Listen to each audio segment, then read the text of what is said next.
ಕಡಲೆಕಾಯಿ ಸಿಪ್ಪೆಯ ಹೆಲಿಕಾಪ್ಟರ್. ಧೋಲಂಪುರ್ ಅನ್ನೋ ಒಂದು ಹಳ್ಳಿ ಇತ್ತು. ಆ ಹಳ್ಳಿನಲ್ಲಿ ಗರ್ಜುಮನ್ ಅನ್ನೋ ಒಬ್ಬ ಬಡ ರೈತ ಇದ್ದ. ಅವನ ಹೊಲದಲ್ಲಿ ಕಡಲೆಕಾಯಿ ಬೆಳೀತಾ ಇದ್ದ. ಅವನಿಗೆ ಒಬ್ಬ ವಯಸ್ಸಿಗೆ ಬಂದ ಮಗ ಇದ್ದ. ಅವನ ಹೆಸರು ವಿನೋದ್ ಅಂತ. ವಿನೋದ್ಗೆ ವಿಮಾನ ಅಂದ್ರೆ ತುಂಬಾ ಪ್ರೀತಿ ಇತ್ತು, ಮತ್ತವನು ವಿಮಾನ ಮಾಡ್ಬೇಕು ಅಂತಿದ್ದ. ಒಂದಿನ ವಿನೋದ್ ಹೊಲಕ್ ಬಂದು ತನ್ನ ತಂದೆಗೆ ಹೇಳ್ತಾನೆ, ಅಪ್ಪ, ನಾನು ಏರೋಪ್ಲೇನ್ ಮಾಡ್ಬೇಕು ಅನ್ಕೊಂಡಿದ್ದೀನಿ. ಅದಕ್ಕೋಸ್ಕರ ಏರೋನಾಟಿಕಲ್ ಇಂಜಿನಿಯರಿಂಗ್ ಓದೋದಕ್ಕೆ ಹೊರದೇಶಕ್ಕೆ ಹೋಗ್ಬೇಕು. ವಿನೋದ್ ಮಾತನ್ನ ಕೇಳಿ ಗಜ್ಜುಮನ್ಗೆ ಯೋಚನೆ ಶುರುವಾಯ್ತು. ಹೊರದೇಶದಲ್ಲಿ ಖರ್ಚು ಜಾಸ್ತಿ ಆಗುತ್ತೆ. ನಾನು ಬಡವ ಮಗ, ಅಷ್ಟೊಂದು ಖರ್ಚು ಮಾಡೋದಕ್ಕಾಗೋದಿಲ್ಲ. ನೀವು ಅದ್ರ ಬಗ್ಗೆ ಚಿಂತೆ ಮಾಡಬೇಡಿ, ಎಲ್ಲ ವ್ಯವಸ್ಥೆನೂ ಮಾಡಿದ್ದೀನಿ. ನೀವು ನನಗೆ 50,000 ಕೊಡಿ ಸಾಕು. ಮತ್ತಿನ್ನೇನು, ಗಜ್ಜುಮನ್ ಬೆಳ್ದಿರೋ ಅಂತ ಎಲ್ಲಾ ಕಡ್ಲೆಕಾಯಿನೂ ಸಾವ್ಕಾರನ್ಗೆ ಮಾರ್ಬಿಡ್ತಾನೆ. ದುಡ್ಡಿನ ವ್ಯವಸ್ಥೆ ಆಯ್ತು. ಮತ್ತೆ ವಿನೋದ್ ವಿಮಾನದಲ್ಲಿ ಕೂತು ಬೇರೆ ದೇಶಕ್ಕೆ ಹೊರಟೋಗ್ತಾನೆ. 2 ವರ್ಷ ಕಳ್ದ್ ಹೋಯ್ತು. ಒಂದು ದಿನ ಗಜ್ಜುಮಲ್ ತನ್ನ ಹೊಲದಲ್ಲಿ ಕೆಲ್ಸ ಮಾಡ್ತಾ ಇದ್ದ. ಆಗ ಅವನು ನೋಡ್ತಾನೆ ವಿನೋದ್ ತನ್ನ ಕಡೆನೇ ಬರ್ತಿರೋದನ್ನ. ವಿನೋದನ್ನ ನೋಡಿ ಗಜ್ಜುಮಲ್ ಭಾವುಕನಾಗ್ತಾನೆ. ಮತ್ತೆ ವಿನೋದನ್ನ ತಬ್ಗೋತಾನೆ. ಒಳ್ಳೇದಾಯ್ತು ನೀನ್ ಬಂದಿದ್ದು. ಎಷ್ಟು ದಿನದ ಮಟ್ಟಕ್ಕೆ ಬಂದಿದ್ಯಾ? ನಾನು ಶಾಶ್ವತವಾಗಿ ಬಂದಿದ್ದೀನಪ್ಪ. ಏನಾಯ್ತು ಮಗನೇ, ಎಲ್ಲ ಸರಿಯಾಗಿದೆ ತಾನೆ? ಅಪ್ಪ, ವಿಷಯ ಏನು ಅಂದ್ರೆ ವಿಮಾನ ಮಾಡೋದಕ್ಕೆ ನಂದೇ ಆದ ಒಂದು ಟೆಕ್ನಿಕ್ಗಳಿದೆ. ನಾನು ತುಂಬಾ ಕಡಿಮೆ ಬಜೆಟಲ್ಲಿ ವಿಮಾನ ಮಾಡಬೇಕು ಅನ್ಕೊಂಡಿದ್ದೀನಿ. ಆದರೆ ನನ್ನ ಪ್ರೊಫೆಸರು ಕಡಿಮೆ ಬಜೆಟಲ್ಲಿ ವಿಮಾನ ಮಾಡೋದಕ್ಕಾಗೋದಿಲ್ಲ ಅಂತಾರೆ. ನಾನು ಏನು ಮಾಡ್ಲ್ ಮಾಡಿದ್ನೋ ಅದನ್ನು ಅವರು ರಿಜೆಕ್ಟ್ ಮಾಡಿಬಿಟ್ರು. ಅದಕ್ಕೋಸ್ಕರ ನಾನು ಇಲ್ಲೇ ಇದ್ಕೊಂಡು ನಂದೇ ಶಕ್ತಿ ಉಪಯೋಗಿಸಿ ಹಾರ್ತೀನಿ. ಅದು ಈ ಊರಲ್ಲಿ ನೀನ್ ಅದನ್ನೆಲ್ಲ ಹೇಗ್ ಮಾಡ್ತೀಯಾ? ಅದೆಲ್ಲ ನಾನು ಮ್ಯಾನೇಜ್ ಮಾಡ್ಕೊತೀನಿ. ನೀವು ಮೊದಲು ಹೇಳಿ, ಕಡಲೆಕಾಯಿ ಫಸಲು ಹೇಗೆ ಬಂದಿದೆ? ನೀನೇ ನಿನ್ ಕಣ್ಣಾರೆ ನೋಡು, ಈ ಬಾರಿ ದುಪ್ಪಟ್ಟು ಹಣ ಸಿಗೋದಿದೆ. ಮತ್ತಿನ್ನೇನು, ವಿನೋದ್ ಪ್ರತಿದಿನ ಕಡ್ಲೆಕಾಯಿ ಹೊಲಕ್ ಬಂದು ತನ್ನ ತಂದೆಗೆ ಸಹಾಯ ಮಾಡ್ತಾನೆ. ಉಳ್ದಂತ ಎಲ್ಲಾ ಸಮಯನೂ ತನ್ನ ಪ್ರಾಜೆಕ್ಟಿಗೆ ಬಳಸ್ಕೊತಾ ಇರ್ತಾನೆ. ವಿನೋದ್ ವಿಮಾನದ ಕೆಲವೊಂದು ಯಂತ್ರಗಳು ಮತ್ತೆ ರೆಕ್ಕೆನೂ ಕೂಡ ಕೊಂಡ್ಕೊಂಡಿರ್ತಾನೆ. ಗೋಡೌನಲ್ಲಿ ಕೂತ್ಕೊಂಡು ಅವನು ಅದ್ರ ಜೊತೆ ಆಟ ಆಡ್ತಿರ್ತಾನೆ. ಕಡ್ಲೆಕಾಯಿ ಫಸಲು ಬಂತು. ಗಜ್ಜುಮನ್ ಮತ್ತೆ ವಿನೋದ್ ಕಡ್ಲೆಕಾಯಿ ಗಿಡನ ಕೀಳೋದಿಕ್ಕೆ ಶುರು ಮಾಡ್ತಾರೆ. ಕಡ್ಲೆಕಾಯಿ ಗಿಡನ ಕೀಳೋಕ್ ಶುರು ಮಾಡಿದ್ರು. ಇದ್ದಕ್ಕಿದ್ದ ಹಾಗೆ ಗಜ್ಜುಮಲ್ ಕೈಯಲ್ಲಿ ಎಂಥ ಗಿಡ ಬಂತು ಅಂದ್ರೆ ಅದನ್ನ ಕೀಳೋದಿಕ್ಕೆ ಸಾಧ್ಯ ಆಗ್ತಿರಲ್ಲ. ವಿನೋದ್ ಕೂಡ ತನ್ನ ತಂದೆ ಜೊತೆ ಸೇರ್ಕೊಂಡು ಆ ಗಿಡನ ಕೀಳೋಕೆ ಪ್ರಯತ್ನ ಪಡ್ತಾನೆ. ಆದ್ರೆ ಅದು ಅಳ್ಳಾಡೋದೇ ಇಲ್ಲ. ಅದನ್ನ ನೋಡಿ ಇಬ್ಬರಿಗೂ ಆಶ್ಚರ್ಯ ಆಗತ್ತೆ. ಬಹುಶಃ ಒಳಗಡೆ ದೊಡ್ಡ ಕಡ್ಲೆಕಾಯಿ ಇರ್ಬೋದು. ಹಳ್ಳ ತೋಡಿ ತೆಗಿಬೇಕಾಗುತ್ತೆ. ವಿನೋದ್ ಮತ್ತೆ ಅವನ್ ತಂದೆ ಸಲಿಕೆ ತರ್ತಾರೆ ಮತ್ತದನ್ನ ಅಗಿತಾರೆ. ಭೂಮಿ ಒಳಗಡೆಯಿಂದ ದೊಡ್ಡ ಆಕಾರದ ಒಂದು ಕಡ್ಲೆಕಾಯಿ ಬರುತ್ತೆ. ಆ ಕಡ್ಲೆಕಾಯಿನ ನೋಡಿ ಇಬ್ಬರಿಗೂ ಆಶ್ಚರ್ಯ ಆಗತ್ತೆ. ಅಯ್ಯೋ ದೇವ್ರೆ, ನಾನ್ ಇಷ್ಟು ವರ್ಷದಲ್ಲಿ ಇಷ್ಟು ದೊಡ್ಡ ಕಡ್ಲೆಕಾಯಿ ಇವತ್ತೇ ನೋಡ್ತಿರೋದು. ಸಾವ್ಕಾರರ ಹತ್ರ ಇದಕ್ಕೆ ಜಾಸ್ತಿ ಹಣ ತಗೊಂತೀನಿ. ತಂದೆ ಮಾತನ್ನ ಕೇಳಿ ವಿನೋದ್ ಹೇಳ್ತಾನೆ, ಇದನ್ನ ಮಾರ್ಬೇಡ, ಇದನ್ನ ನನಗ್ ಕೊಡು. ನಾನು ಇದರಲ್ಲಿ ಹೆಲಿಕಾಪ್ಟರ್ ಮಾಡ್ತೀನಿ. ಇದೇನ್ ಹೇಳ್ತಿದ್ಯಾ? ಅಪ್ಪ, ವೆಯ್ಟ್ ಕಡಿಮೆ ಇರೋದು ಹಾರುತ್ತೆ. ಇದ್ರೊಳಗಿರೋ ಕಡಲೆಕಾಯಿನ ಹೊರಗೆ ತೆಗೆದ್ರೆ ಸಿಪ್ಪೆ ಹಗುರವಾಗಿರುತ್ತೆ ಮತ್ತೆ ಆಕಾಶದಲ್ಲಿ ಹಾರುತ್ತೆ. ವಿನೋದ್ ಹಾಗೆ ಮಾಡ್ತಾನೆ. ಆ ದೊಡ್ಡ ಕಡ್ಲೆಕಾಯನ್ನ ತಗೊಂಡ್ ಬಂದು ಅದ್ರ ಒಳಗಡೆ ಇದ್ದಂತ ಎಲ್ಲಾನು ಕೂಡ ತೆಗೆದು ಹೊರಗಾಕ್ತಾನೆ. ಆ ಕಡ್ಲೆಕಾಯಿ ಸಿಪ್ಪೆನಲ್ಲಿ ಯಂತ್ರನ ಅಟ್ಯಾಚ್ ಮಾಡ್ತಾನೆ. ಜೊತೆಗೆ ಅದಕ್ಕೆ ರೆಕ್ಕೆ ಕೂಡ ಅಟ್ಯಾಚ್ ಮಾಡ್ತಾನೆ. ಒಳಗಡೆ ಕಂಟ್ರೋಲ್ ರೂಮ್ ಕೂಡ ತಯಾರು ಮಾಡ್ತಾನೆ. ಕಡ್ಲೆಕಾಯಿ ಸಿಪ್ಪೆಯ ಹೆಲಿಕಾಪ್ಟರ್ನ ನೋಡಿ ಎಲ್ರಿಗೂ ಆಶ್ಚರ್ಯ ಆಗತ್ತೆ. ಓ ಮಗನೇ, ನನ್ಗನ್ನಿಸ್ತಿದೆ ನಿನ್ನ ಕಾರಣದಿಂದ ನಾನು ಹಾರೋ ಆಸೆ ಈಡೇರುತ್ತೆ ಅನ್ಸುತ್ತೆ. ಯಾಕಿಲ್ಲ, ಬನ್ನಿ ಕೂತ್ಕೊಳ್ಳಿ. ಗಜ್ಜುಮಲ್ ಮತ್ತೆ ವಿನೋದ್ ಕಡ್ಲೆಕಾಯಿ ಸಿಪ್ಪೆಯ ಹೆಲಿಕಾಪ್ಟರ್ ಅಲ್ಲಿ ಕೂತ್ಕೋತಾರೆ. ವಿನೋದ್ ಇಂಜಿನ್ ನ ಸ್ಟಾರ್ಟ್ ಮಾಡ್ತಾನೆ. ರೆಕ್ಕೆ ತಿರುಗೋಕ್ ಶುರುವಾಗತ್ತೆ. ನೋಡ್ತಾ ನೋಡ್ತಾ ಕಡ್ಲೆಕಾಯಿ ಸಿಪ್ಪೆಯ ಹೆಲಿಕಾಪ್ಟರ್ ಆಕಾಶದಲ್ಲಿ ಹಾರೋಕ್ ಶುರುವಾಗತ್ತೆ.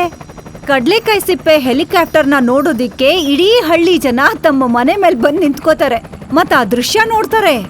ಕಡ್ಲೆಕಾಯಿ ಸಿಪ್ಪೆ ಹೆಲಿಕಾಪ್ಟರ್ ಅಲ್ಲಿ ಸವಾರಿ ಮಾಡಿ ಗಜ್ಜುಮನು ಕೂಡ ಧನ್ಯನಾದ. ಮಾರನೇ ದಿನನೇ ಹಳ್ಳಿ ಬೇರೆ ಜನಗಳಿಗೂ ವಿನೋದ್ ಆ ಕಡ್ಲೆಕಾಯಿ ಸಿಪ್ಪೆ ಹೆಲಿಕಾಪ್ಟರ್ನ ಆನಂದ ಕೊಡ್ತಿದ್ದ. ಒಂದು ದಿನ ವಿನೋದ್ ತಮ್ಮ ಪಕ್ಕದ ಮನೆ ಬಾಬುನ ಕೂರಿಸ್ಕೊಂಡು ಹಾರ್ತಿದ್ದ. ಬಾಬು ವಿನೋದ್ ಹತ್ರ ಹೆಲಿಕಾಪ್ಟರ್ ಓಡ್ಸೋದನ್ನ ಕಲ್ತ್ಬಿಟ್ಟ. ಅವನು ಕೂಡ ಹೆಲಿಕಾಪ್ಟರ್ ಓಡಿಸ್ತಾ ಇದ್ದ. ಬಾಬು ಹೆಲಿಕಾಪ್ಟರ್ನ ವಿನೋದ್ ಮನೆ ಮುಂದೆ ಲ್ಯಾಂಡ್ ಮಾಡಿ ಮತ್ತಲ್ಲಿಂದ ಇಬ್ರು ಹೊರಟೋದ್ರು. ವಿನೋದ್ ಕೂಡ ತನ್ನ ಮನೆಗ್ ಹೋದ. ಮಾರನೇ ದಿನ ವಿನೋದ್ ಮನೆಯಿಂದ ಹೊರಗ್ ಬಂದಾಗ ಅಲ್ಲಿ ಹೆಲಿಕಾಪ್ಟರ್ ಇರ್ಲಿಲ್ಲ. ಗಜ್ಜುಮಲ್ ಕೂಡ ಇದನ್ನ ನೋಡಿ ತುಂಬಾ ಯೋಚನೆ ಹಚ್ಕೊಂಡ. ಬಾಬು ಹೆಲಿಕಾಪ್ಟರ್ ತಗೊಂಡು ಓಡ್ ಹೋಗಿದಾನೆ ಅನ್ನೋದು ಅವರಿಗೆ ಅರ್ಥ ಆಯ್ತು. ಸ್ವಲ್ಪ ದಿನ ಹಾಗೆ ಕಳ್ದೋಯ್ತು. ಒಂದು ದಿನ ಇದ್ದಕ್ಕಿದ್ದ ಹಾಗೆ ಹೆಲಿಕಾಪ್ಟರ್ ಶಬ್ದ ಕೇಳ್ಸತ್ತೆ. ವಿನೋದ್ ಮತ್ತೆ ಅವ್ರ ತಂದೆ ಹೊರಗಡೆ ಬಂದು ನೋಡ್ತಾರೆ. ಆಗ ಅಲ್ಲಿ ಕೆಲವು ಫಾರಿನರ್ಸ್ ಕಡ್ಲೆಕಾಯಿ ಸಿಪ್ಪೆಯ ಹೆಲಿಕಾಪ್ಟರ್ನ ತಗೊಂಡು ಬಾಬು ಜೊತೆ ಲ್ಯಾಂಡ್ ಆಗ್ತಿದ್ದಾರೆ. ಫಾರಿನರ್ಸ್ನ ನೋಡಿ ವಿನೋದ್ಗೆ ಖುಷಿ ಆಗತ್ತೆ. ಮತ್ತೆ ಹೇಳ್ತಾನೆ, ಅಯ್ಯೋ ಸರ್, ನೀವಿಲ್ ಹೇಗೆ? ಅಪ್ಪ, ಇವ್ರು ನನ್ನ ಪ್ರೊಫೆಸರ್ಗಳು. ಈ ಬಾಬು ನಮ್ಮ ಹತ್ರ ಹೆಲಿಕಾಪ್ಟರ್ ತಗೊಂಬಂದು ನಮ್ಗೆ ತೋರ್ಸೋದಕ್ ಶುರು ಮಾಡ್ದ. ಈ ಹೆಲಿಕಾಪ್ಟರ್ನ ನೋಡಿದ ತಕ್ಷಣ ನಮ್ಗೆ ಗೊತ್ತಾಯ್ತು ಈ ಮಾಡೆಲ್ ವಿನೋದದಂತ. ಮತ್ತೆ ಇವನ್ನ ಹಿಡ್ಕೊಂಡು ಸೀದಾ ಇಲ್ಲಿ ಕರ್ಕೊಂಬಂದ್ಬಿಟ್ಟೆ. ಸಾರಿ ಡಿಯರ್, ನಿನ್ನ ಅರ್ಥ ಮಾಡ್ಕೊಳಕ್ಕಾಗಿಲ್ಲ. You are great. ಹಾಗ್ ಹೇಳಿ ಪ್ರೊಫೆಸರ್ ವಿನೋದ್ನ ತಬ್ಗೋತಾನೆ. ಈ ಪ್ರಕಾರ ಕಡ್ಲೆಕಾಯಿ ಸಿಪ್ಪೆಯ ಹೆಲಿಕಾಪ್ಟರ್ ವಿನೋದ್ ಜೀವನದಲ್ಲಿ ಒಂದು ಬದಲಾವಣೆನೇ ತಂತು. ಸೋನಾಪುರ ಅನ್ನೋ ಒಂದು ಹಳ್ಳಿ ಇತ್ತು. ಅಲ್ಲಿ ವಾಸ ಮಾಡೋರು ತುಂಬಾ ಜನ ಶ್ರೀಮಂತರಾಗಿದ್ರು. ಹಳ್ಳಿನಲ್ಲಿ ಮೈಕಲ್ ಅನ್ನೋ ಒಬ್ಬ ಮನುಷ್ಯ ವಾಸ ಮಾಡ್ತಿದ್ದ. ಮೈಕಲ್ ಓದು ಬರಹ ಗೊತ್ತಿತ್ತು ಮತ್ತೆ ಬುದ್ಧಿವಂತ ಕೂಡ. ಆದ್ರೆ ಅವನು ತುಂಬಾ ಸೋಂಬೇರಿ. ಅವನಿಗೆ ಯಾವ ಕೆಲ್ಸ ಮಾಡೋದಕ್ಕೂ ಇಷ್ಟನೇ ಇರ್ಲಿಲ್ಲ. ಕೆಲ್ಸ ಅಂತೂ ದಡ್ರು ಮಾಡ್ತಾರೆ, ನಾನಂತೂ ಬುದ್ಧಿ ಉಪಯೋಗಿಸಿ ಹಣ ಗಳಿಸ್ತೀನಿ. ಹಳ್ಳಿನಲ್ಲಿ ಹೊರಗಡೆಯಿಂದ ಟಾಂಗಾನಲ್ಲಿ ವಸ್ತುಗಳನ್ನ ತುಂಬಿಕೊಂಡು ವ್ಯಾಪಾರಿಗಳ ವಸ್ತು ಬರ್ತಿತ್ತು. ಮೈಕಲ್ ದಾರಿನಲ್ಲಿ ಮಳೆಗಳನ್ನ ಇಟ್ಟುಬಿಟ್ಟು ಅಲ್ಲೇ ಎಲ್ಲೋ ಬಚ್ಚಿಟ್ಕೋತಾ ಇದ್ದ. ವ್ಯಾಪಾರಿಗಳ ಗಾಡಿ ಟೈರ್ ಪಂಚರ್ ಆದಾಗ ಮೈಕಲ್ ತನ್ನ ಗಾಡಿನ ತಗೊಂಡು ಅಲ್ಲಿಗೆ ಬರ್ತಾ ಇದ್ದ. ಅಣ್ಣ, ನಿಮ್ಮ ಎತ್ತಿನ ಗಾಡಿ ಏನಾದ್ರೂ ನಡೀತಿಲ್ಲ ಅಂದ್ರೆ ನನ್ನ ಎತ್ತಿನ ಗಾಡಿನ ನೀವು ತಗೊಂಡು ಹೋಗ್ಬೋದು. ಧನ್ಯವಾದ ಮೈಕಲ್.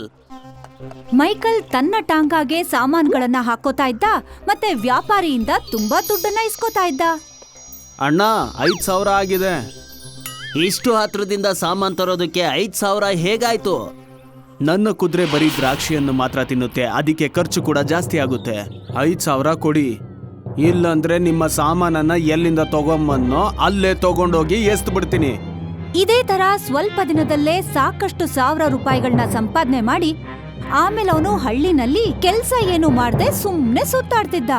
ಒಂದಿನ ಮೈಕಲ್ ನದಿ ತೀರದಲ್ಲಿ ಸುಮ್ನೆ ಹಾಗೆ ವಿಹಾರಕ್ಕೆ ಅಂತ ಬಂದಿದ್ದಾಗ ಅವನ ಕೈಯಲ್ಲಿದ್ದ ಬಂಗಾರದ ಉಂಗುರ ಇದ್ದಕ್ಕಿದ್ದ ಹಾಗೆ ಅವನ್ ಬೆರಳಿಂದ ಜಾರಿ ನದಿ ಒಳಗಡೆ ಬಿದ್ದೋಯ್ತು. ನನ್ನ ಉಂಗುರ ಅದರಷ್ಟಕ್ಕದೇ ನದಿ ಒಳಗೆ ಹೇಗ್ ಬಿದ್ದೋಯ್ತು?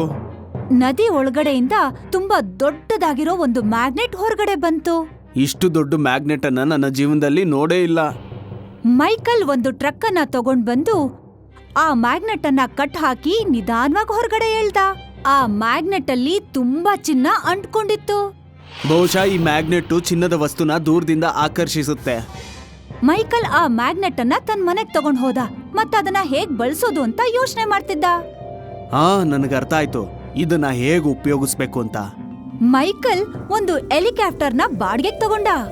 ಆಮೇಲೆ ಅವನು ಆ ಮ್ಯಾಗ್ನೆಟ್ನ ಹೆಲಿಕಾಪ್ಟರ್ ಕೆಳಗಡೆ ಕಟ್ಟದ. ಆ ಹೆಲಿಕಾಪ್ಟರ್ ಹಾರ್ಕೊಂಡು ಜನಗಳ ಮನೆಗಳ ಮೇಲೆ ಹೋಯ್ತು. ಆ ಹಳ್ಳಿ ಜನಗಳು ಯಾರೇ ಚಿನ್ನದ ಒಡವೆ ಹಾಕೊಂಡಿದ್ರೇನು ಮತ್ತೆ ಮನೆಯಲ್ಲಿ ಏನೇ ಚಿನ್ನದ ವಸ್ತುಗಳನ್ನ ಇಟ್ಟಿದ್ರೇನು ಅದು ತನಗ್ ತಾನೇ ಕಿಟಕಿ ಬಾಗ್ಲಿಂದ ಹಾರ್ಕೊಂಡು ತನಗ್ ತಾನೇ ಹೋಗಿ ಆ ಮ್ಯಾಗ್ನೆಟ್ಗೆ ಅಂಟ್ಕೋತಾ ಇತ್ತು. ಇದೇ ರೀತಿ ಮೈಕಲ್ ಸಿಕ್ಕಾಪಟ್ಟೆ ಚಿನ್ನನ ಒಟ್ಟುಗೂಡ್ಸಿ ಚಿನ್ನದಿಂದನೇ ತನ್ನ ಮನೆನ ತುಂಬಿಸ್ಕೊಂಡಿದ್ದ. ಹಳ್ಳಿ ಜನಗಳು ಮೈಕಲ್ ಮನೆಗ್ ಬರ್ತಾರೆ. ಮೈಕಲ್, ನೀನು ನನ್ನ ಚಿನ್ನನ ಕದ್ದಿದ್ಯಾ? ನಮ್ಮ ಚಿನ್ನನ ವಾಪಸ್ ಕೊಟ್ಬಿಡು. ಯಾರು ಹೇಳಿದ್ದು ನಾನ್ ನಿಮ್ಮ ಚಿನ್ನನ ಕದ್ದಿದ್ದೀನಿ ಅಂತ? ಏನ್ ನಾನ್ ನಿಮ್ ಮನೆಗ್ ನುಗ್ಗಿದ್ನಾ? ಇಲ್ಲ, ನೀನ್ ನಮ್ಮ ಮನೆಗ್ ನುಗ್ಗಿಲ್ಲ. ಆದ್ರೆ ನಿನ್ನ ಚಿನ್ನ ನನ್ನ ಹತ್ರ ತಾನಾಗೆ ಬಂದಿದೆ. ಯಾಕಂದ್ರೆ ಅದು ನಿನ್ ಜೊತೆ ಇರೋದಕ್ಕೆ ಇಷ್ಟಪಟ್ಟಿಲ್ಲ. ನಾನ್ ಕಳ್ತನ ಮಾಡಿಲ್ಲ. ಹಾಗಾಗಿ ಚಿನ್ನನ ವಾಪಸ್ ಕೇಳೋದನ್ನ ಮರ್ತೋಗ್ಬಿಡು. ನಿನಗ್ ಬೇಕಿದ್ರೆ ನನ್ನ ಹತ್ರ ಚಿನ್ನ ಖರೀದಿ ಮಾಡ್ಬೋದು. ಹಳ್ಳಿ ಜನಗಳಿಗೆ ಏನ್ ಮಾಡ್ಬೇಕು ಅಂತಾನೆ ಅರ್ಥ ಆಗ್ತಾ ಇರ್ಲಿಲ್ಲ. ನ್ಯಾಯವಾಗಿ ನೋಡೋದಾದ್ರೆ ಮೈಕಲ್ ಸರಿಯಾಗೇ ಹೇಳ್ತಿದ್ದ. ಅವನು ಕಳ್ತನ ಮಾಡಿರ್ಲಿಲ್ಲ. ಚಿನ್ನ ತಾನೇ ಹಾರ್ಕೊಂಡು ಆ ಮ್ಯಾಗ್ನೆಟ್ ಹತ್ರ ಹೋಗಿತ್ತು. ಹಳ್ಳಿ ಜನಗಳು ವೀರ್ಬುದ್ಧಿ ಅನ್ನೋ ಒಬ್ಬ ಬುದ್ಧಿವಂತನ ಹತ್ರ ತಮ್ಮ ಸಮಸ್ಯೆಯನ್ನ ತಗೊಂಡ್ ಹೋದ್ರು. ವೀರ್ಬುದ್ಧಿ ಹಳ್ಳಿನಲ್ಲೇ ಅತಿ ಬುದ್ಧಿವಂತ ಅಂತ ಅನಿಸ್ಕೊಂಡಿದ್ದ.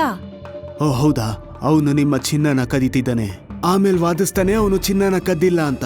ಅವನು ಉಪಾಯ ಬಳಸಿ ಅವನ್ನ ಹಿಡಿಬೇಕು ನಾವು. ವೀರ್ಬುದ್ಧಿ ಚಿನ್ನದ ಗಣಿಯಿಂದ ಚಿನ್ನ ತೆಗ್ಯೋ ಒಬ್ಬ ಅವನ ಸ್ನೇಹಿತನ ಹತ್ರ 100 ಕೆಜಿ ಚಿನ್ನದ ಒಂದು ಕಲ್ಲನ್ನ ಮಾಡೋದಕ್ಕೆ ಹೇಳ್ದ. ಇಷ್ಟು ದೊಡ್ಡ ಚಿನ್ನದ ಕಲ್ಲನ್ನ ನೀನ್ ಹೇಗ್ ಖರೀದಿ ಮಾಡ್ತೀಯಾ? ನಾನು ಖರೀದಿ ಮಾಡಲ್ಲ, ನನ್ಗೆ ಕೇವಲ ಒಂದಿನ ಮಟ್ಟಕ್ಕೆ ಬಾಡಿಗೆ ಕೊಡಿ. ವೀರ್ ಬುದ್ಧಿ 100 ಕೆಜಿ ಚಿನ್ನದ ಕಲ್ಲನ್ನ ಆ ಹಳ್ಳಿನಲ್ಲಿರೋ ಒಂದು ದೊಡ್ಡ ಮನೆನಲ್ಲಿಟ್ಟಿದ್ದ. ಅವತ್ತು ಸಂಜೆ ಮೈಕಲ್ ಹೆಲಿಕಾಪ್ಟರ್ ಅನ್ನ ತಗೊಂಡು ಮ್ಯಾಗ್ನೆಟ್ ಅನ್ನ ಹಾರಿಸ್ಕೊಂಡು ಆ ಮನೆ ಮೇಲೆ ಹಾರುವಾಗ ಆ 100 ಕೆಜಿ ಚಿನ್ನದ ಕಲ್ಲು ಆ ಮ್ಯಾಗ್ನೆಟ್ ಅನ್ನ ತನ್ನ ಕಡೆ ಸೆಳ್ಕೊಂಡ್ಬಿಡ್ತು.